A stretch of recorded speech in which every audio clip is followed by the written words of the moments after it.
Bon, bonjour à tous et merci pour l'invitation.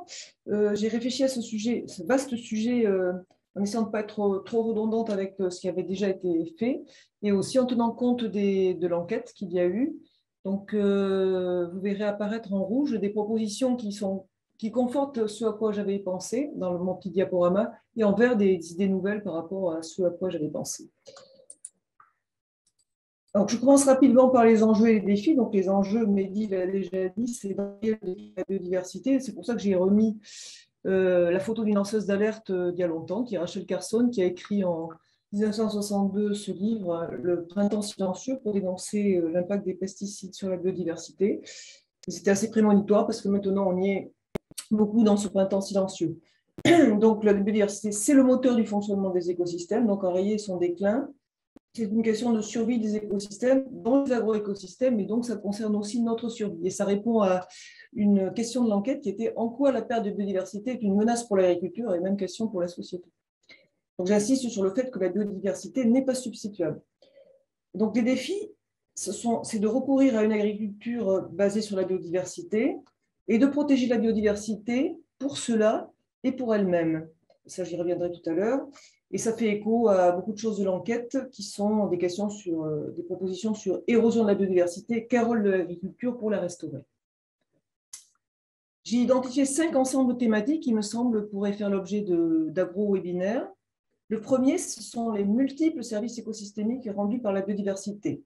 Et là, j'ai pris quelques exemples, ce n'est pas du tout exhaustif, consacrés au rôle de la biodiversité domestique avec le cas des couverts mélangés, important pour le contrôle des bioagresseurs, la pollinisation, la fertilité des sols, la régulation de l'eau.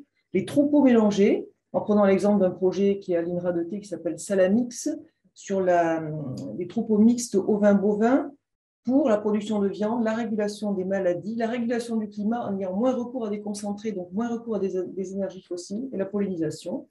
L'étude EFES sur l'état des écosystèmes en France et notamment des agroécosystèmes qui a montré l'importance de la configuration spatio-temporelle des couverts gérés à l'égard d'un bouquet de 14 services, ou bien les adventices importants pour la pollinisation ou le contrôle des bioagresseurs. Et ici, j'ai mis un lien pour un livre gratuit pour l'introduction sur les services écosystémiques dans les espaces agricoles. Deuxième volet, la protection de la biodiversité pour son rôle et pour elle-même. Donc, l'idée, c'est de concilier une version conservationniste et une version utilitariste de la biodiversité. Il y a beaucoup d'échos dans l'enquête à cela. L'intérêt de l'élevage dans la préservation de la biodiversité, cohabitation entre prédateurs et élevage, comment la biodiversité rend des services, antagonisme entre préservation et production. Et je pensais intéressant à cet égard, dans un futur agro-webinaire, de faire témoigner des paysans de nature, mais ça a été aussi relevé dans l'enquête, parce que les paysans de nature, c'est un réseau qui a mis au centre des préoccupations, la défense de la vie sauvage, au centre des préoccupations, au centre de l'activité agricole des paysans de ce réseau, des paysannes. Pensez aussi intéressant de faire témoigner des chercheurs en biologie de la conservation. Et j'ai pensé, par exemple, à Vincent Bretagnol ou à son équipe. Donc, il pilote une zone atelier qui s'appelle Plaine et Val de Sèvres. Et donc, il est tout à fait capable de chiffrer l'érosion de la biodiversité ordinaire, de donner un état des lieux, il le fait très souvent, lui ou son équipe. Mais aussi, dans cette zone atelier, on ne fait pas que compter des busards, il y a aussi beaucoup de travail sur l'agriculture et beaucoup de travail d'agronomie. Et donc, il est tout à fait, les gens de cette zone atelier sont tout à fait capables de traiter les sujets qui ont été mis en vert là qui viennent de l'enquête. Comment associer la société civile et le monde agricole pour la préservation de la biodiversité. Il y a un petit item qui s'appelle conservation des actions de cette zone atelier qui est dédié à cela, ou bien land sharing ou land sparing, l'insertion des prairies dans le paysage. Troisième item, c'est l'évaluation et le diagnostic de la biodiversité, dont l'importance va être accrue par l'insertion de la biodiversité dans l'affichage environnemental. Il s'agit là de la future loi climat et résilience. Et là, j'ai mis en... Alors, excusez-moi, j'ai un téléphone qui sonne, donc je vais éteindre. Voilà. J'ai mis en copie d'écran des mesures de la stratégie nationale biodiversité qui est en cours d'évaluation, mais qui est déjà publiée sur le site du ministère de la Transition écologique. Et donc, vous voyez qu'il y en a une qui s'appelle renforcer la dimension biodiversité des labels agricoles. et de la pêche et alimentaire et consolider leurs modèles économiques. Donc, deuxième conséquence de ça, la question des indicateurs tractables par les professionnels et des espèces indicatrices, comme demandé par les participants à l'enquête.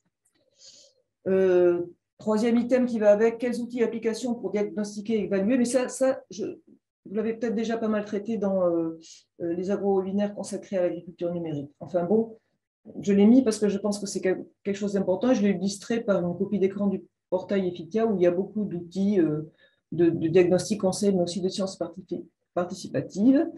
Et Xavier Robout, qui a copiloté avec Hélène là, le RMT Biodiversité et Agriculture, est un chargé de mission à INRAE sur l'agriculture numérique, donc il saurait vraiment faire le joint sur ces deux sujets très importants. Et enfin, quel système d'information en agriculture? Ça, c'est une question directement posée par l'enquête. Vous l'avez déjà en partie traité dans les agro-webinaires, mais ça pourrait faire l'objet d'autres interventions, parce qu'il y a beaucoup de systèmes d'information, l'enjeu étant de les harmoniser. Et d'ailleurs, c'est ce qui correspond à une des mesures de la stratégie nationale biodiversité, comme je l'ai mis ici en copie d'écran, consolider les systèmes d'information sur la biodiversité des milieux agricoles. Quatrième item, la gestion de la biodiversité ou le design de l'agroécosystème. Donc ça, c'est un très gros morceau que vous avez déjà abordé en partie, mais qui n'avez pas épuisé parce que c'est vraiment très important. Ce qui suppose en amont de traiter, sans s'y épuiser, parce que ça peut être un puits sans fond aussi, le lien entre biodiversité planifiée et pratique agricole, biodiversité associée, fonctions et services écosystémiques. Ça fait écho à des choses qui ont été dites dans l'enquête. Ravageurs et auxiliaires, quels sont les bénéfices des haies, quel est le lien entre biodiversité floristique et qualité du lait. La biodiversité planifiée, c'est beaucoup de choses que j'ai réunies là, et ça comprend aussi des mots-clés qui sortent de l'enquête, infrastructure, troupeaux mixtes, haies, bandes fleuries, rotation longue, etc. Bon, il y a beaucoup de... C'est un travail très important de la recherche, d'essayer de consolider ce lien. Il y a des grosses lacunes, par exemple, sur le lien entre biodiversité et pratique, et biodiversité planifiée et pratique, pardon, et biodiversité associée du point de vue des habitats des organismes vivants et de leur dispersion. Alors, c'est très important. Quelle biodiversité planifiée installée? Donc ça pourrait faire l'objet, chacune de ces questions, d'un ou plusieurs webinaires. Comment on la choisit? Comment on la conçoit? Dans l'enquête, il y avait la proposition de la génétique comme levier. Et il y a des généticiens qui réfléchissent à des idéomix, des plantes en mélange, ou à des plantes de service. Donc, ça dépasse les cibles classiques de la génétique. Comment on la gère et à quelles échelles? Dans l'enquête, il y avait cette interrogation sur les bénéfices respectifs d'une approche partielle et d'une approche territoriale.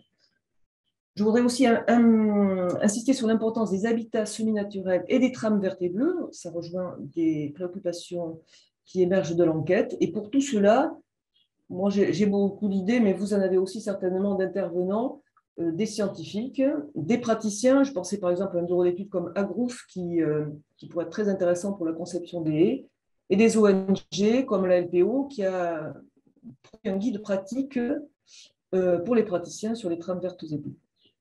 Oui, pour la biodiversité, la gestion de la biodiversité ou la conception, le design de l'agroécosystème, j'avais pris ce petit logo du vergeron de Gauthieron, que vous connaissez, je pense, qui a beaucoup de succès, qui est assez repris dans les médias. Dernier ensemble, le problème n'est pas que technique, donc je pense aussi à des leviers non techniques pour une agriculture basée sur la biodiversité. Et je pense que ça serait intéressant de faire un point, et là vous êtes très bien placé pour, sur la place de la biodiversité dans l'enseignement agricole, qui me paraît un levier majeur. Aussi, sur tous les rapports homme-nature, il y a une montée en force actuellement des approches philosophiques et anthropologiques sur ces rapports. Il y en a toujours eu des approches de ce type, mais j'ai l'impression que ça monte vraiment en force. On en entend quand même beaucoup parler à la radio, par exemple. Et ça fait écho à des préoccupations de l'enquête, des questions comment les agriculteurs s'emparent eux-mêmes du sujet de la biodiversité. C'est une révolution, tout ça, c'est une révolution par rapport au combat toujours de l'homme contre la nature pour assurer sa survie.